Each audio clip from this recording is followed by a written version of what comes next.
Imagine you were in the 1900s, going into a car dealership to buy a car, wearing one of those fancy top hats or elegant gowns.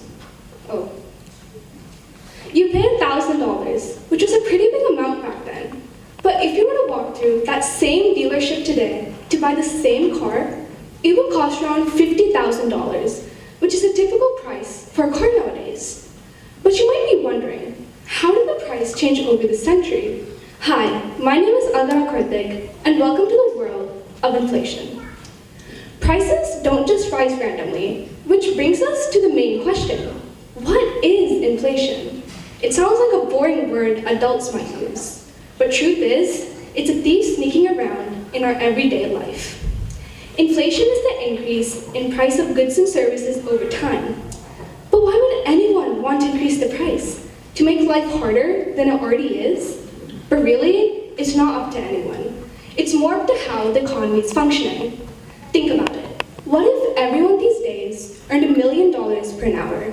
You can't just walk into a grocery store and expect a bushel of apples to be just $30. It would cost that same $30, except with 3 extra zeros on the price tag.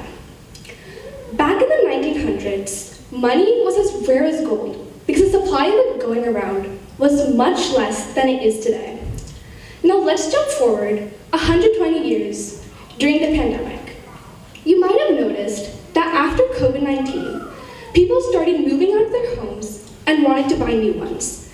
And since so many people wanted to buy a limited number of homes, there's a big demand for them, which made inflation skyrocket. Yes, inflation rises, but sometimes it can rise too high. This layer of inflation is called hyperinflation, and when it occurs, it shakes up the whole economy like crazy. In a worst-case scenario of hyperinflation, prices can change within the matter of seconds. Like, if you went into a new restaurant and ordered noodles, by the time you finished paying the bill, that same money would only buy you a side of fries. And that's exactly what happened in Germany in 1923. After losing World War I, they had to pay many reparations and had to start literally printing bills. Money had as much value as a pair of old socks. It resulted in some serious hyperinflation. Inflation doesn't just rise, it also decreases. This layer of inflation is called deflation. You might think deflation is a living heaven because who doesn't want cheaper products? But really, it's not.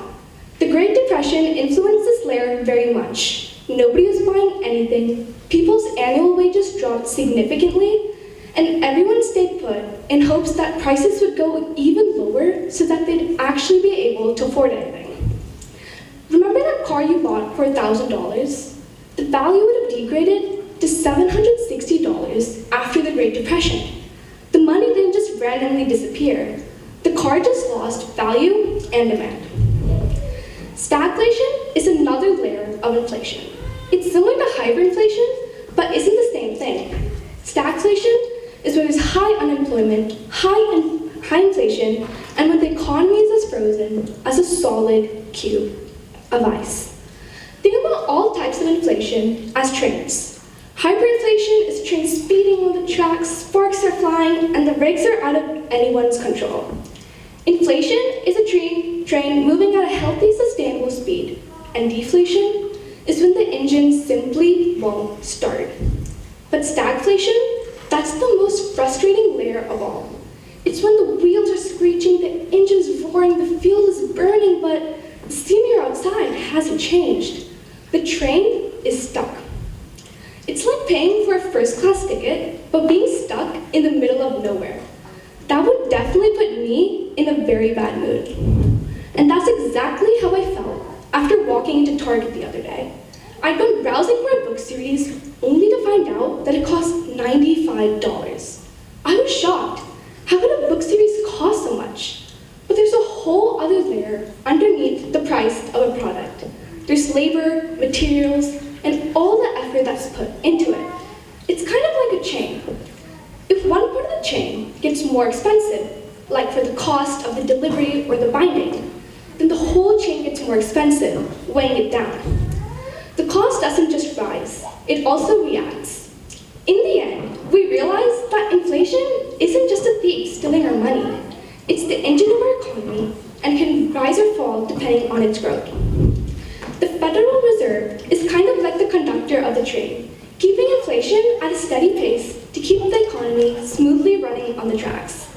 So the next time you walk into a store and find prices that make you want to double check that price tag again, remember, inflation is working behind the scenes every day.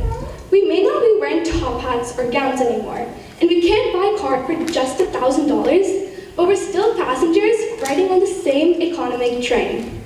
Thank you.